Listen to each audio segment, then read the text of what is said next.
আসসালামু আলাইকুম, কেমন আছেন সবাই? নিয়ে আসলাম নতুন আরেকটা ভিডিও। তো আজকে আমি আপনাদের সঙ্গে শেয়ার করবো একটি রেসিপি, আর সেটি হচ্ছে আমসত্ত্বের রেসিপি। আর আশা করি আজকের রেসিপিটি আপনাদের কাছে ভালো লাগবে। রেসিপি বলতে আমি যেভাবে আমসত্ত্বটা রেডি করেছি সেটি আজকে আপনাদের সঙ্গে শেয়ার করছি। তো প্রথমে আমি এখানে আম নিয়েছি, আর আমগুলা একটু কেটে ধুয়ে পরিষ্কার করে নিলাম। নিয়ে আমি লবণ আর হালকা পরিমাণ হলুদ দিয়ে এটাকে চুলায় বসিয়ে দিয়েছি। আর আমটা দেখেই বুঝতে পারছেন এটা পাকা আম। আমটা একজন আমাকে গিফট করেছে, তাই ভাবলাম এটা দিয়ে যেহেতু পেকে গিয়েছে আমি আমসত্ত্ব করে ফেলি, তার জন্যই করা। তো আমি প্রথমেই তো চুলায় বসিয়ে দিয়ে যখন সিদ্ধ হয়ে আসছে তখন আমি স্টিলের স্ট্রেনারটা দিয়ে এটাকে ভালোভাবে আরও ফেটিয়ে নিয়েছি। নিয়ে এটা যখন হালকা ঠান্ডা হয়ে এসেছে তখন আমি এটাকে চালনি দিয়ে চেলে নিলাম। আর এই যে দেখুন কি সুন্দর হয়েছে, তাই না?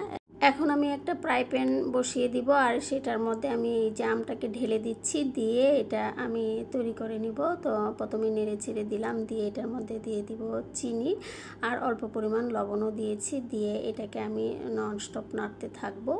আর এই যে এখন কিন্তু হাত বন্ধ করা যাবে না, আর বলক চলে আসে খুব সাবধানে রান্না করতে হয়, কারণ এটা ছিটে গায়ে পড়লে কিন্তু পুড়ে যায়।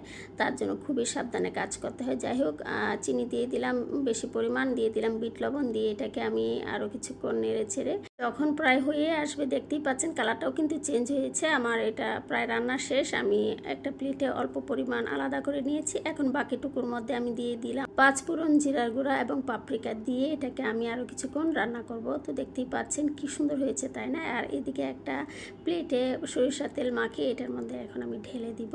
আর এই যে ঢেলে এটাকে আমি চারপাশে ছড়িয়ে দিব। মোট 3 প্লেট হয়েছে, বড় একটা আর ছোট 2টা। আর রাতে 12:30টার দিকে এটা করেছিলাম, ফ্যানের নিচে রেখে দিয়েছি ঠান্ডা হওয়ার জন্য। তো দিনের বেলা যদি রোদ উঠে সেইভাবেই দিব। তো 2 দিন রোদ ছিল না, তৃতীয় দিন যখন রোদ আসলো তখন রোদে দিলাম। আর এই ফাঁকে আমার ছেলে অল্প পরিমাণ খেয়েও নিয়েছে।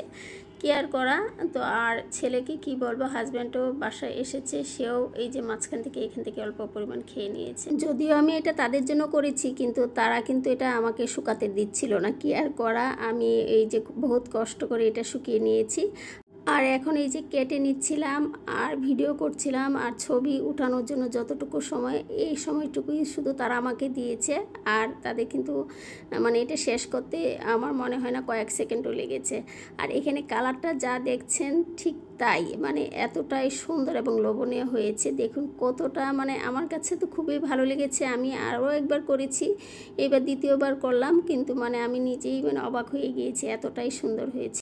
তো আজকের ভিডিওটি বা রেসিপিটি যদি ভালো লেগে থাকে লাইক কমেন্ট শেয়ার দিয়ে পাশে থাকবেন। দেখা হবে নতুন কোনো ভিডিওতে নতুন কোনো রেসিপি নিয়ে। সেই পর্যন্ত সবাই ভালো থাকুন, সুস্থ থাকুন এবং নিরাপদে থাকুন।